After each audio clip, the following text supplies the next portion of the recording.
All right, Benny. So the Sterling net point power rankings, and then I'll be followed up with the bias plus reports. Let's take a quick look. So let's first give kudos to those in first place on our four categories: average net points, average points for, points against, and turnover differential. And Detroit takes 3 out of 4 categories for first place. Average net points, that's the win margin of 14.3. Average points for, that's your scoring, 33.4. And average turnover differential at plus 1.4.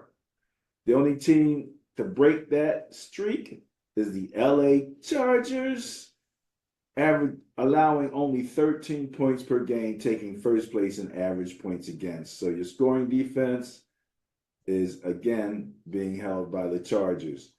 In blue, you see your top 5, and then in the purple, you see the bottom 8, which is about where I like to go.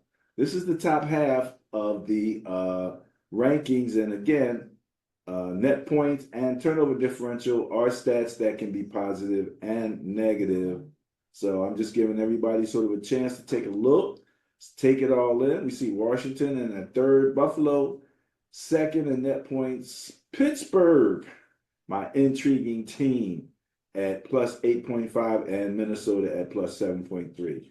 So yeah, Kansas City is a strange bird, but they're right there, Benny. They're not out of it much. They're in 9th place on offense, and they're in 5th place on defense. I think that's where they're trying to hang their hat this year. So those are the top half and the top 8 of the rankings, and I have in the bottom half some things in red that I just wanted to make a note of. Nothing in net points per se or points for. These are all teams that, okay, 23 down to 13, Miami again. They did lift their average a couple points. They were in 11 points on average per game, and now the 2 is back. They did lift it a little bit. But I want to just mention my San Francisco 49ers in 17th place defensively, allowing 22.8 points per game. Excuse me. An even bigger surprise is Baltimore at 26 points, 26.1 points allowed point game, and Tampa Bay at 26.6. Tampa Bay is also in the bottom half, and turnover differential at minus 0.3. Kansas City is in 24th place at 0.4, and Philadelphia, again, contenders, having some troubles in turnover differential at 0.6. That's Philadelphia.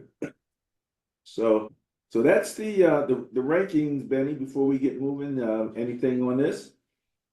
Well, the fact that Detroit is number 1 in average net points, number 1 in points for, and number 1 in average turnover differential just solidifies the fact that just about everybody on TV and radio is now saying that the Detroit Lions are the number 1 team or the best team in the NFL right now. Without a doubt, I'm sorry, the best team in the NFC. Let me clarify that.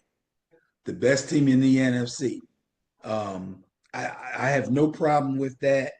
I believe that Buffalo is now making their move to solidify themselves in the top portion of the average net points, and I believe they'll be staying there for quite a while. Washington is improving defensively. Even games that they're winning before they were giving up a lot of points, games were shootouts. I believe that probably will continue, but I have seen some improvement in their defense overall. So if they can bring some of that points against down, that's going to keep them up at the top. Right now, they're looking pretty solid to fight it out with the Eagles for the NFC East title. Kansas City sitting quietly in the bushes, kind of waiting.